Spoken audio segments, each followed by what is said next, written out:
Vamos lá então. A gente já conversou alguma coisinha sobre respiração bucal, né? A gente vai colocar então aqui fatores etiológicos, sinais e sintomas, consequências e tratamento preventivo. Preventivo e tratamento normalizado. Travou de novo. Então tá aí. SRB, síndrome do respirador bucal. A gente chama esse tipo de problema de síndrome, né? Porque existe uma série de questões que envolvem a respiração bucal, né? Cada qual deve ser estudada e levada em consideração as alterações que uma faz com que a outra ocorra e assim por diante, né?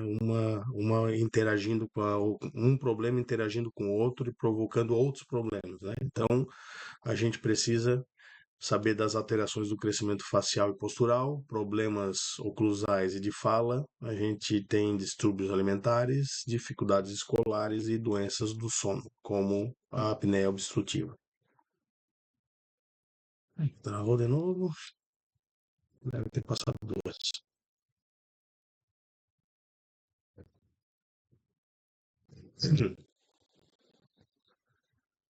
Então tá lá. Deixa eu ver se tá tudo certo aqui. Tá. Vamos lá.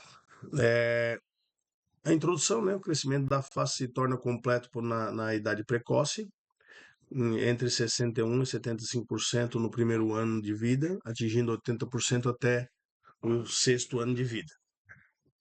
A importância do diagnóstico e prevenção mais cedo possível. No primeiro ano de vida, a mandíbula terá atingido 61% das dimensões sagitais de um adulto. E aos 6 anos, 80% de todas as medidas transversais. A prevalência. Poucos trabalhos se referem à prevalência da respiração oral na literatura. A grande maioria mostra alta prevalência dessa patologia, apresentando valores acima de 50% da população estudada. Entretanto, alguns estudos mostram uma prevalência menor do que pode ser justificado pelos diferentes critérios de diagnóstico e metodologias utilizadas. Então, aqui está alguma dessas questões da prevalência, tá? E dos estudos aplicados aí, tá bom? Olha como tem uma diferenciação bem grande.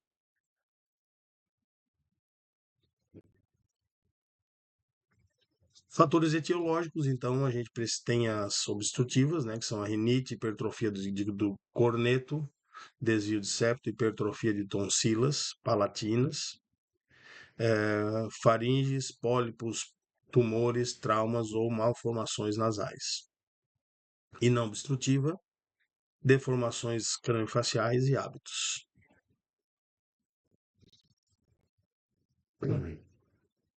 Anatomia das vias aéreas superiores.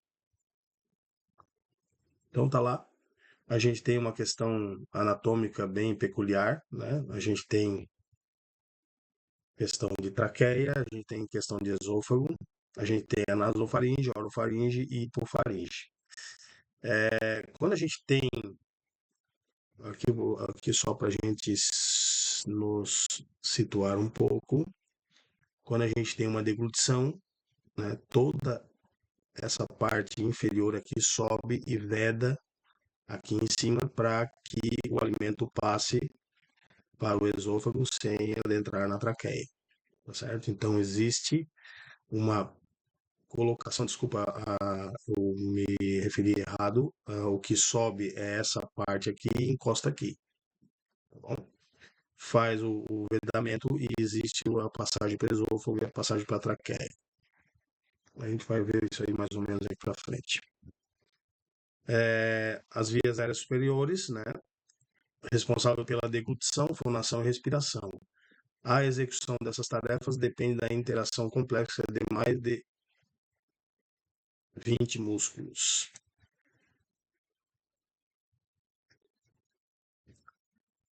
Então, aqui a adenoide, a gente tem a tonsila faringeia. A adenoide é uma coleção de tecido linfóide na parede posterior da nasofaringe. Então, ela está situada aqui atrás. A gente tem aqui uma via aérea menos obstruída. A gente não tem a adenoide desenvolvida e aqui a gente tem uma hipertrofia, né? A gente fica bem peculiar nessa radiografia aqui, nessa toma. Como a gente tem um fechamento da via aérea, né?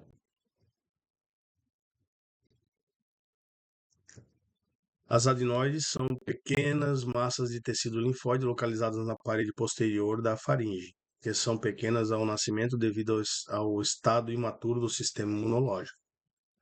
Uma adenoide hipertrófica é a causa mais comum da obstrução nasal em crianças. As consequências dessa condição incluem respiração bucal crônica, apneia do sono, otite, sinusite de repetição e malformações ortodônticas. Respiradorzinho bucalzinho, gigantinho, com a boquinha aberta, a mão ali intervendo em uma posição para que facilite a respiração, né? E a ocorrência de problemas transversais, assimétricos, principalmente, né? Como a gente já tinha falado sobre por causa dessa interposição lingual aí. Vou colocar aqui. As tonsilas faringeias adenoides são agregados de tecidos linfóides encontrados no teto da parede posterior da nasofaringe. As tonsilas palatinas encontram-se os tecidos entre os arcos palatinos, bilateralmente da orofaringe. Então tá lá as adenoides, tonsilas faringeias, que ficam lá atrás, né? E as amígdalas, tonsilas palatinas, uma lateralmente à outra. Tá?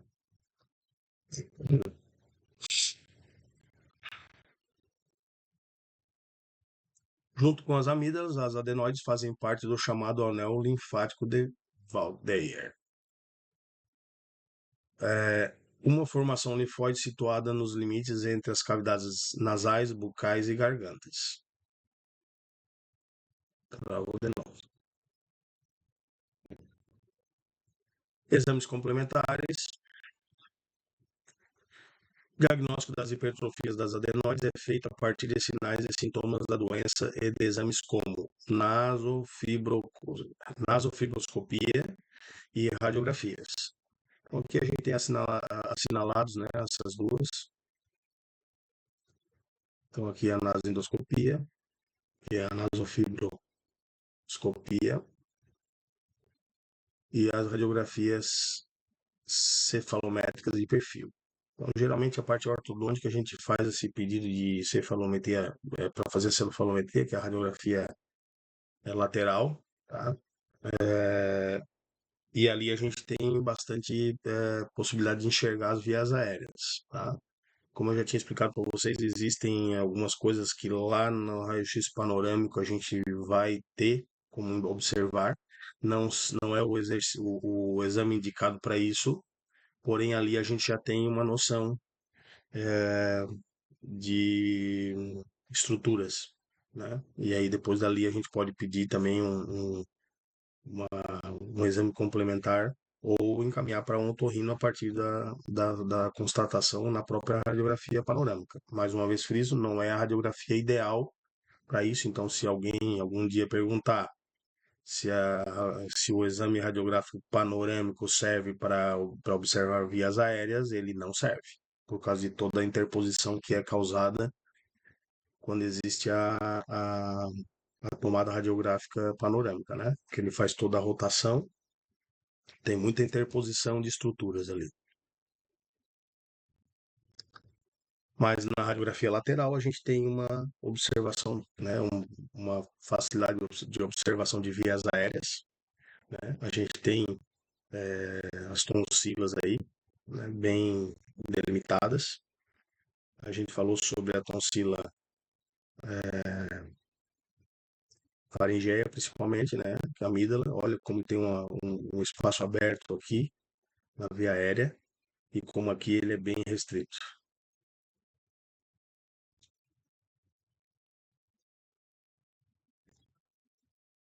Muito bem. Nasendoscopia, padrão ouro para diagnóstico de obstruções da VAS, né? Visão direta e funcional das vias aéreas em tempo real. Não tem radiação, pouca oportunidade de mensuração objetiva, dependendo da opinião profissional. Baixa concordância interobservador. Aqui a gente tem uma visão direta, né? Então a gente tem mas só que é um exame um pouco mais complexo de ser encaminhado mais para uma questão médica para um otorrino, né? Isso é um pouco mais peculiar. Mas na radiografia a gente já tem uma base aí para saber se existe necessidade de fazer um exame mais invasivo, né?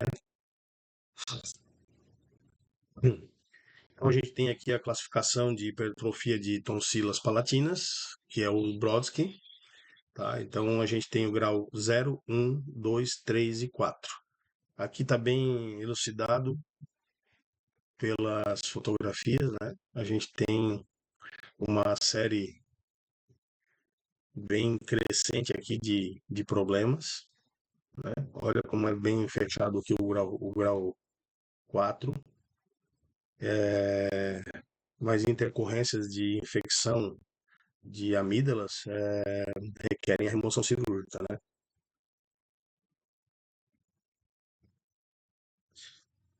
Desvio de septo, né? Mais uma vez a gente tem a questão, uma questão importante referente ao problema que causa o desvio de septo, mas a respiração, o respirador bucal ele tem bastante facilidade de ocorrência disso, né? Então, se ele tem um desvio de septo com uma hipertrofia de cornetos, a gente tem praticamente zero passagem de ar em uma lateral do dente. E enquanto o outro, a gente consegue ter uma certa facilidade, né? Quando não tem uma rinite alérgica que está intervindo nisso e vedando tudo, a gente tem uma respiração um pouquinho facilitada de um lado. Às vezes está com a rinite alérgica e acaba de zerar a passagem de ar. Tá bem? Então aqui uma diferença de um desvio, aqui tem a fotografia, mas aqui a gente tem a diferença do desvio de septo e como isso origina um fechamento ali da passagem de ar de um lado e o outro ele fica às vezes até um pouquinho mais aberto do que o normal.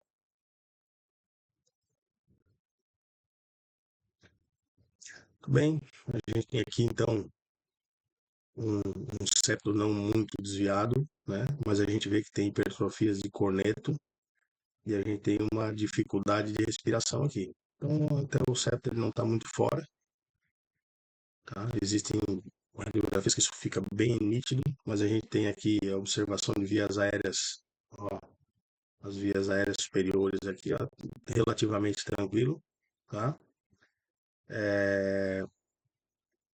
Mas o nosso problema parece que ser de origem mais alérgica, tá vendo? Alérgica no sentido de rinite, tá?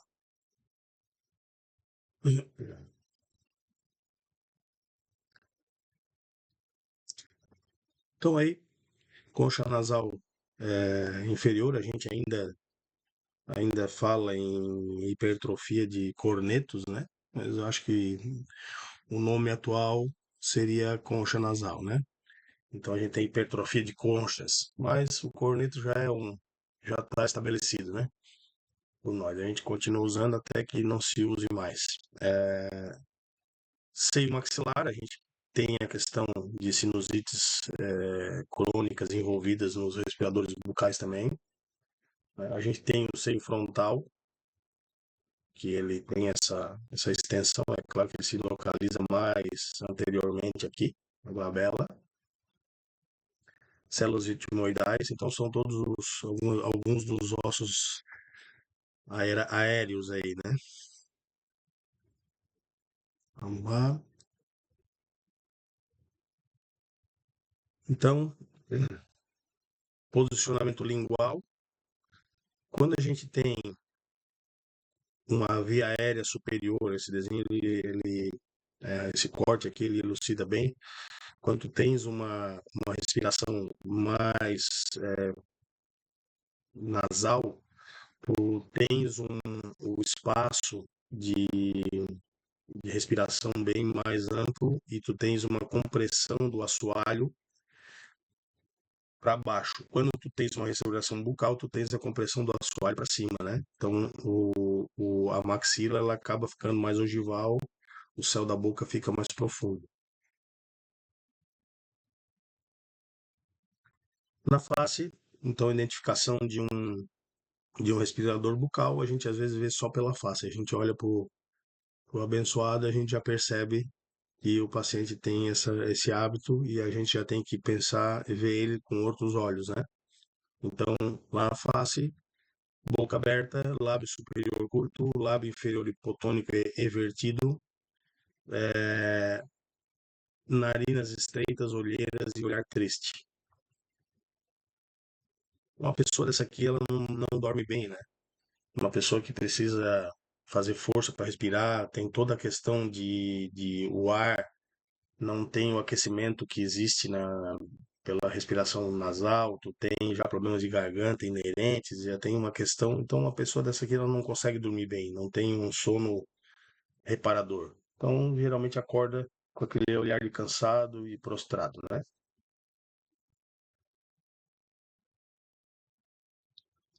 Sinais e sintomas, né? Boca aberta, protusão dos dentes anteriores, lábios inferiores hipotônicos e superiores curtos, olhos inclinados nos cantos internos para baixo, olhar triste, olheiras, narinas estreitas por falta de uso, mucosa nasal ferida, escoriações ou demasiada baixo ou demasiada. Aqui tem uma. Opa, opa, opa, opa. Baixo peso. Aqui era um item, tá? Depois eu vou arrumar isso aqui. Baixo peso, obesidade, postura alterada, infecções de repetição, distúrbios de comportamento, hiperatividade, déficit de atenção, aprendizado, impulsividade e ansiedade. Existem fatores causados por isso e existem fatores causadores disso, né? Da mordida aberta da respiração bucal. Então, tudo isso aqui são fatores inerentes, né? E por isso a gente tem essa questão da síndrome do respirador bucal, tá? Alguns sinais e sintomas clínicos que podem estar associados à apneia obstrutiva do sono são sonolência excessiva, fadiga, sono não reparador, ronco noturno, interrupção da respiração, engasgos durante o sono, diurese noturna, pelo menos 2 vezes durante a noite, é, refluxo gastroesofágico noturno, dores de cabeça ao acordar.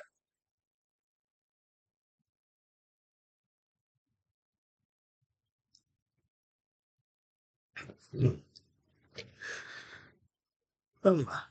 Na cavidade bucal, língua hipotônica, com postura baixa ou interposta, maxila trésica com pálito ogival, produzindo apinhamento dental anterior e protrusão dos incisivos superiores. Cavidade nasal estreita. Então, tá aqui bem o paciente em repouso, tá aqui. Bastante falta de espaço, incisivos, apinhamentos até posteriores, ó, bem peculiar.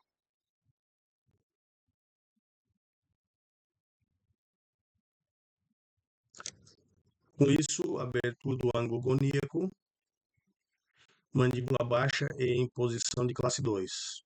Então, geralmente, como ele tem uma atresia, ele tem uma projeção de incisivos para frente, e a gente tem por causa da questão de produção de mordida posterior, a gente tem também toques excessivos e uma rotação da mandíbula para trás, né? E aí tu tens um aumento do ângulo goníaco da mandíbula também.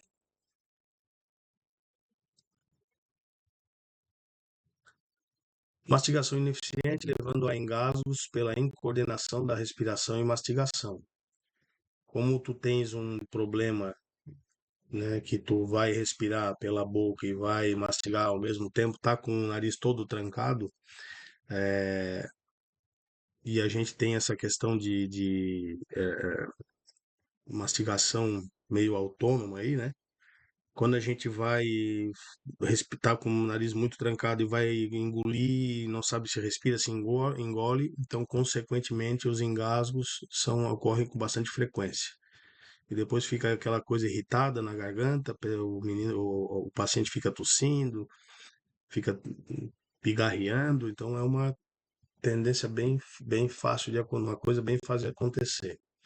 A deglutição atípica, com ruído, projeção anterior da língua, contração exagerada do orbicular e movimento da cabeça. Então, a contração exagerada do orbicular gera também esse enrugamento aqui no queixo, né, para poder fazer a vedação.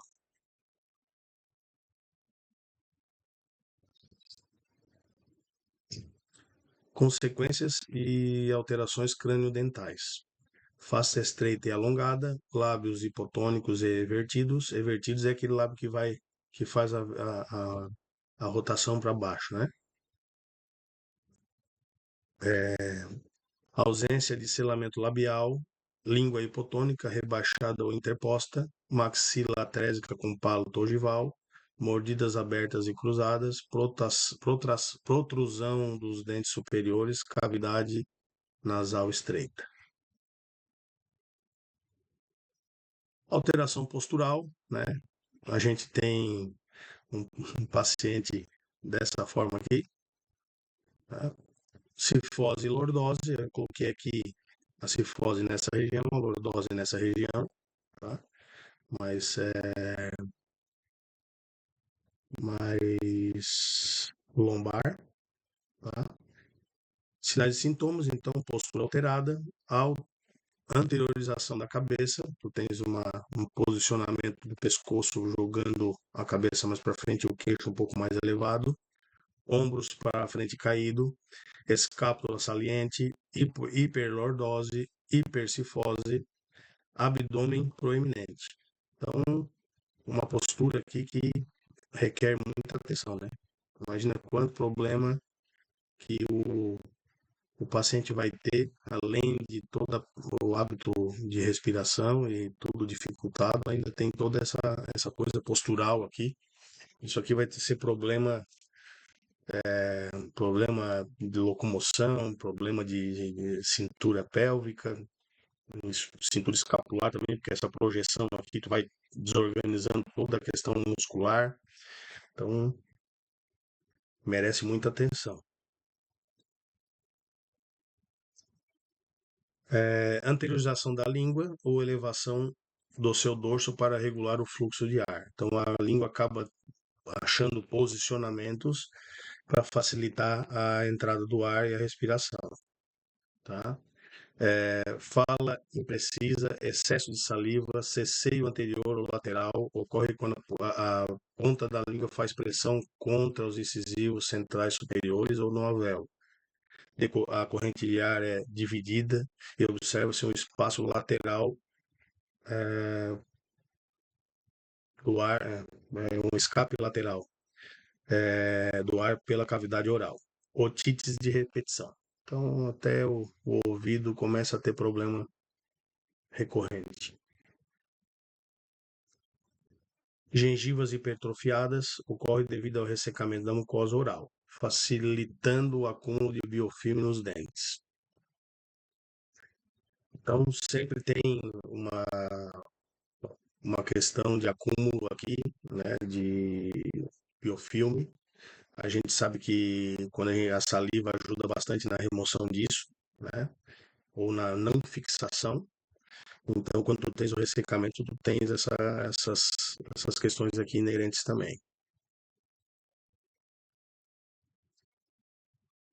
Consequências, né, alterações funcionais, lábio superior retraído ou curto. Então, a gente tem um lábio bem retraído aqui, bem curtinho, né? A gente vê que ele até, se tivesse tido um crescimento normalizado, ele tinha baixado um pouco mais. Isso aqui acaba expondo mais ainda o problema, né? Levanta mais a parte anterior do lábio. e aí tu já tem uma exposição maior dos dentes ali. É, inferior evertido, né? A gente tem essa dobra para frente e às vezes até isso aqui, porque quando tu tens o dente, o incisivo central superior mais protruído, quando ele faz o vedamento, a parte da musculatura eleva a parte do assoalho, desculpa, do fundo de sulco anterior para cima e o lábio pega no incisivo e vem para baixo. Aí tu fica com essa curvatura bem estranha aí, né? Aqui tem pouquinho, mas tem. Tá vendo que ali tem uma pegada no incisivo, ó. Lábios secos ou rachados e hipofunção de lábios. O lábio fica molenga aí, ó. A gente não tem uma tonicidade adequada.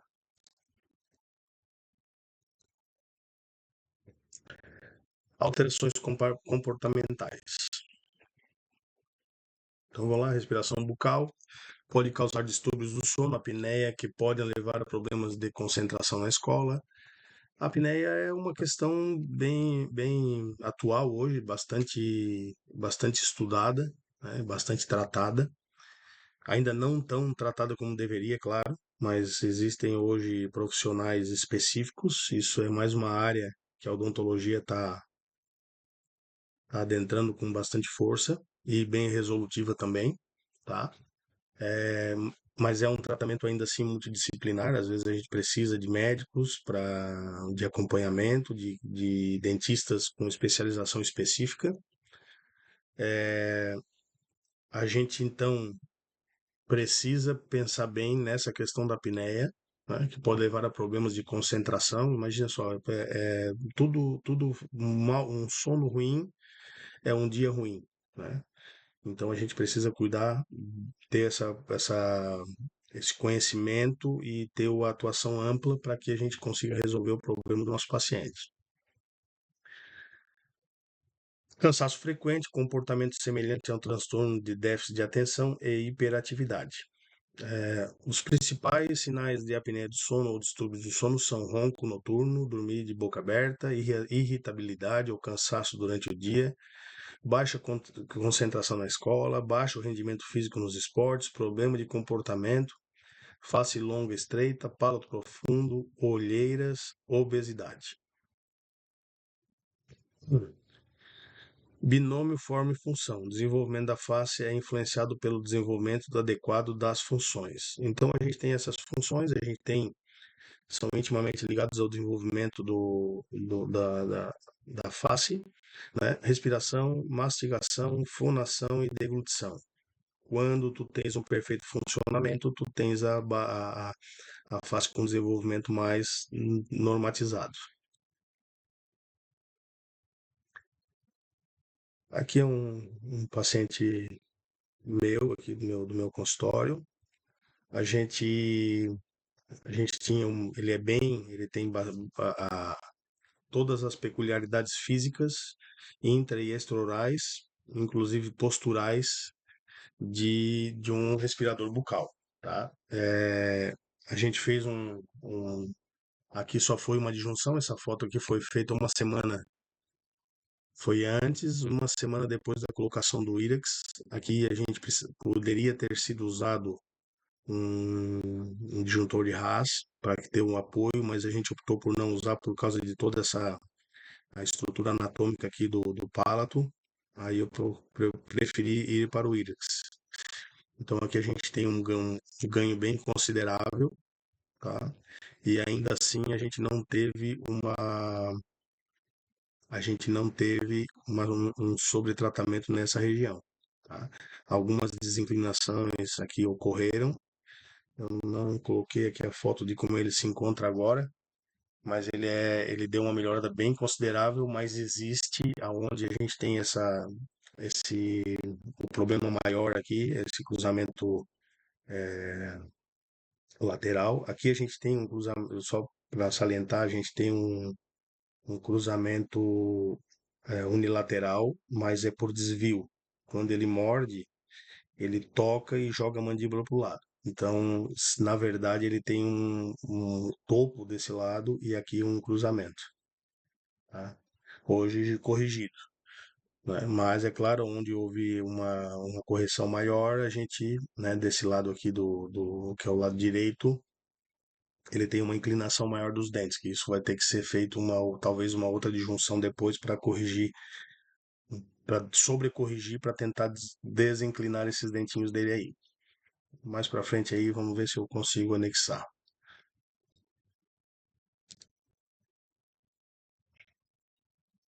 Ah, tá, aqui eu já tinha as fotos. Esqueci que eu tinha colocado já, mas aqui já era de alguns meses atrás. Eu fiz semana passada, já coloquei, mas olha como aquele lado que a gente teve problema maior, a gente tem uma inclinação maior dos dentes lá atrás, ó. Aqui mais verticalizado, mas ainda assim um bom posicionamento. Qualquer alteração da função significa alteração da forma e vice-versa. A causa mais comum para que aconteçam os distúrbios miofuncionais da face está relacionada com as perturbações da qualidade respiratória, quando esta deixa de ser efetuada pelo nariz. A pressão direta da língua sobre o palato estimula o desenvolvimento da maxila. A língua repousa no assoalho da boca, deixando de exercer pressão no palato. Como consequência, o estreitamento maxilar. Então, quando tu tem. Deixa eu ver uma coisa aqui. Tá, vamos colocar aqui. Voltando na questão do respirador, né? Nasal, a gente tem esse posicionamento da respiração. O levantamento do palato ocorre quando a respiração é oral, né? Respiração bucal. A gente tem aqui, só recapitulando essa parte aqui, quando a língua tem um repouso correto, né? Ela consegue manter toda a questão esquelética mais bem localizada, tá? E toda vez que a gente tem uma alteração, eu já expliquei isso na outra aula, que a gente tem uma alteração muscular, a gente tem neutralização de forças de um lado ou de outro. Ou seja, se a gente tem o dente em um posicionamento de forças neutralizadas, ele está parado. Se a gente tem a língua exercendo uma pressão correta para fora e o lábio ou a mucosa perioral fazendo a mesma pressão para dentro, a gente tem uma posição de neutralidade. Quando a língua está numa boa postura, né, e a gente tem uma respiração normalizada pelo nariz, a gente tem todo o sistema em um posicionamento ideal e também a gente tem o sistema de neutralidade de forças sem que haja cruzamento de mordida, sem problemas transversais, tá certo?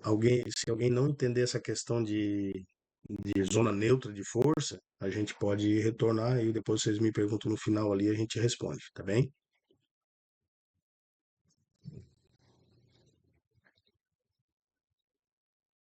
Uhum.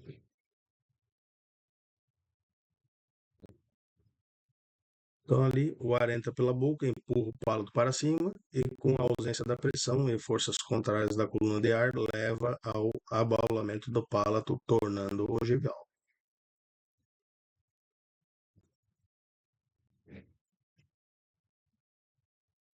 O abaixamento da mandíbula em decorrência da respiração bucal altera o sistema de força que age no complexo maxilomandibular. O ocioide acompanha a descida da mandíbula e faz com que a língua seja removida do palato.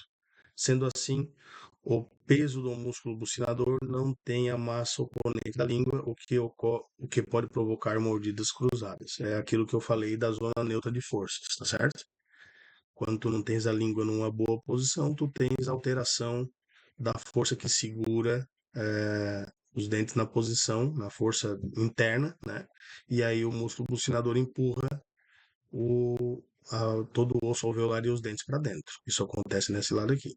Aqui existe um, aqui existe uma normalização do posicionamento. Então, o que que indica isso aqui? Por exemplo, a gente tem um respirador bucal, a gente tem uma provável interposição lingual e a gente tem esse cruzamento. Lá o molarzinho dele, ó, não está cruzado, ó. Estavam tudo. Então, me parece, né, que o problema principal dele é uma mão aí que está sendo colocada no entre o travesseiro e o rosto, só de um lado. Por que que ocorre isso aqui só de um lado e por que que é sempre desse lado aqui que ele põe a mão? Porque provavelmente o lado que ele respira melhor é o que fica para cima. Então é o lado oposto. É onde ele vai conseguir respirar melhor, é sempre o lado que ele vai deitar com o lado da narina para cima. Tá? Isso é um hábito que ele vai adquirindo, ele vai vendo que fica melhor de respirar daquele jeito e ele deita daquele jeito ali. Tá bem? Hum. Síndrome da face longa, tá? Então a gente tem uma tendência de alongamento da face. Essa foto aqui em repouso é a mais legal, tá? A gente tem aqui as fotos iniciais da paciente, um paciente não é minha paciente essa, tá? Foi feito um tratamento provavelmente de disjunção, né, onde e algum bloqueio de interposição e a gente tem uma normalização de vedamento. Tá vendo? Aparentemente não tem nenhuma contração aqui no queixinho e o lábio aparentemente em repouso. A gente já tem uma, né? Agora, isso aqui provavelmente, além do tratamento ortodôntico, isso deve ter alguma questão que envolve ou cirurgia ou um tratamento medicamentoso pelo otorrino. Tá? Porque não, se tu só fazer uma disjunção, se tu só fazer o tratamento ortodôntico, tu não consegue resolver essa questão da respiração ali, né, da normalização da respiração.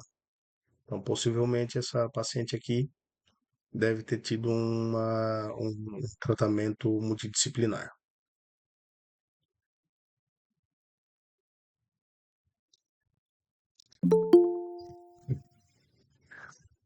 Bom, aqui eu creio que seja, não lembro do paciente, deixa eu ver, parece que é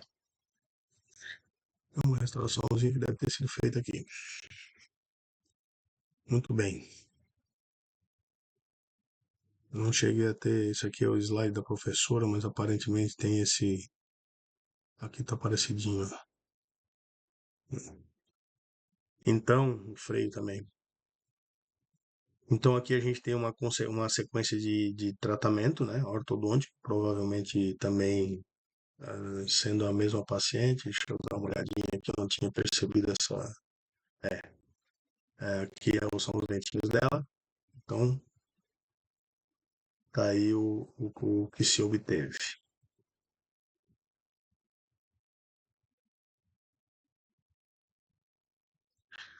Síndrome da face longa. O achado mais comum da síndrome da face longa está visível no terço inferior da face. Em um crânio normal, a FMA está em torno de 25, em pacientes com síndrome da face alongada, esse ângulo está aumentado em decorrência da rotação da mandíbula para baixo.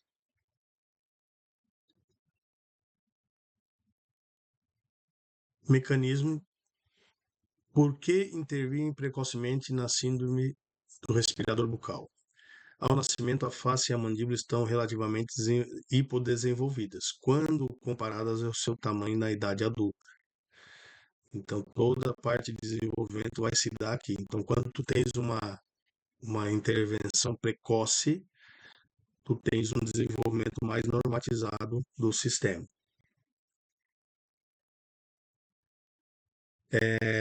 No primeiro ano de vida, a mandíbula terá atingido 61% das dimensões sagitais de um adulto. Aos 6 anos, 80% das medidas transversais. Portanto, é nesse período que a respiração bucal crônica deve contribuir negativamente, resultando em alterações no desenvolvimento crâniofacial. Com graves consequências do desenvolvimento do sistema estomatognático e suas funções. Quanto mais cedo for o tratamento, mais irá evitar os fatores etiológicos e seus resultados serão mais estáveis. Tratamentos tardios contam com menos capacidade de adaptação e mais limitações.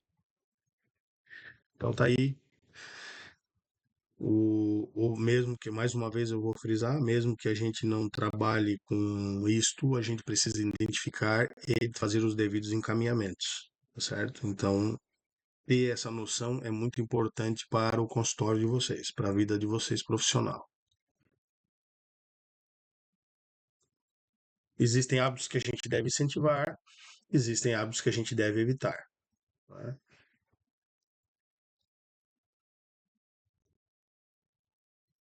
Incentivar a amamentação, estimula o selamento labial, desenvolvimento da mandíbula, estimular a mastigação de alimentos fibrosos, duros e secos, estimula o crescimento mandibular no sentido anteroposterior, no lado de balanceio e em espessura no osso do lado de trabalho. Mastigação bilateral, liberdade mandibular.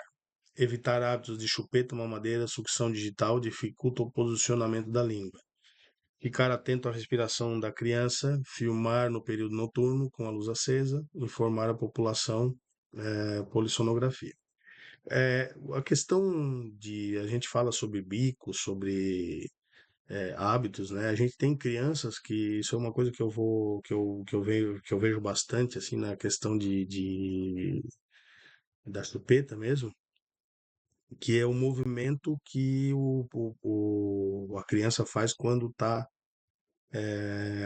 fazendo uso da chupeta. Então, assim, quando a sucção ela faz com que a chupeta vá para dentro e para fora, esse movimento é o movimento que a gente percebe, né, do hábito de sucção na amamentação, e que é causado pela amamentação, é o hábito de fazer a sucção e o chupar para dentro. Então, o movimento de sucção ele é para frente e para trás. Quando tu tens um hábito de chupeta, que onde tu vê que a chupeta ela vai para cima e para baixo, tu nota que a língua está fazendo um movimento de forma errada. Ela não está indo para trás, ela está subindo e descendo. Então, assim, pior ainda são os pacientes que quando põe a chupeta na boca, a chupeta faz o movimento assim, ó. Quando a chupeta faz o movimento de sucção, ainda é menos pior. Agora, se começou a fazer dessa maneira aqui, isso já tem que ser talvez até encaminhado, né, para uma outra área né, seja ela de otorrino, seja ela de psicólogo, a gente tem que começar já parar para olhar essas questões. Às vezes um encaminhamento psicológico é importante para ver por que que não tem amamentação, por que que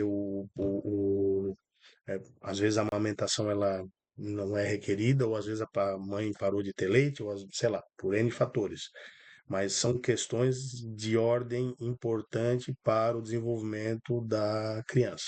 Então, às vezes a gente tem que, se a gente desconhece, a gente precisa encaminhar para quem conhece. Então, ó, é muito nova, não sei o que fazer e tal. A gente tem profissionais ótimos em odontopediatria que a gente pode encaminhar, né? Então a gente precisa já ter essa noção aí, tá bom?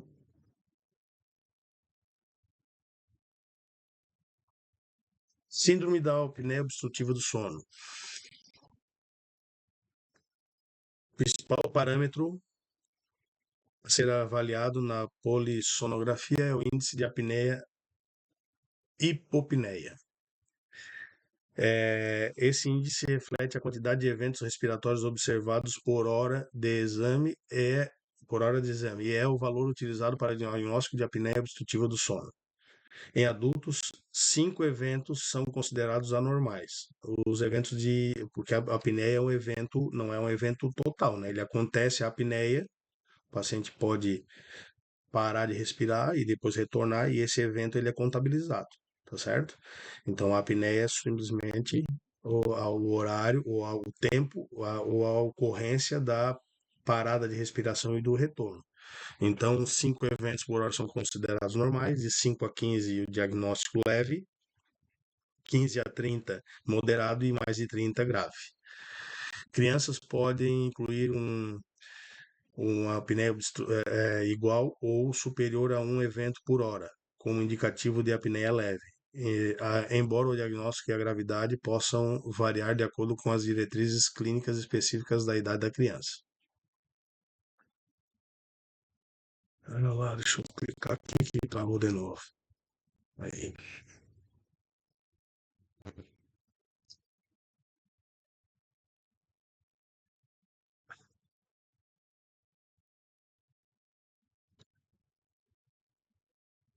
Vamos lá. Total de respostas sim, pode atingir 33%, ou 8 respostas sim, pais devem ser orientados a procurar atendimento médico para a investigação da apneia obstrutiva do sono.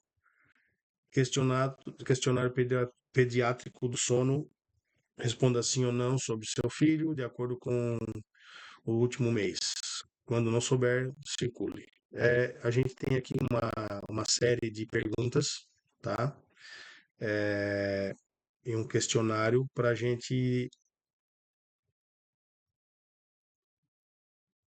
investigar o problema de apneia, tá certo? Então aqui é só para vocês saberem, né, a quantidade de questionário a quantidade de perguntas que o questionário tem. Tem mais uma aqui.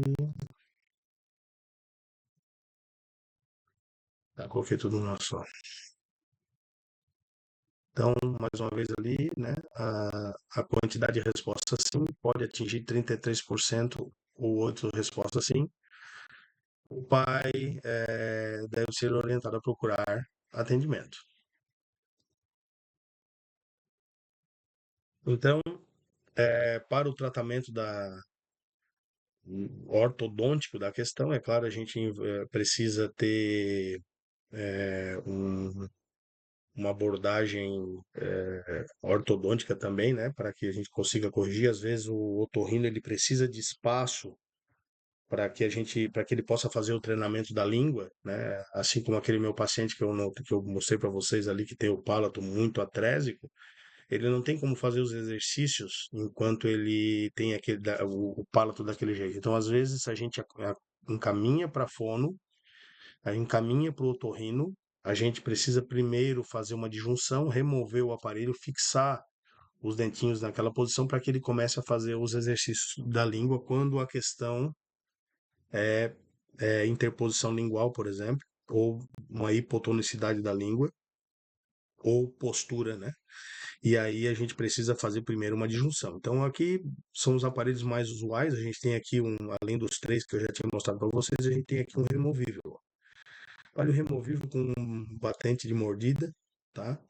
Ele é interessante para alguns casos, porém, aparelhos removíveis são aparelhos mais complicados de a gente ter a gente precisa, depende muito do paciente, né?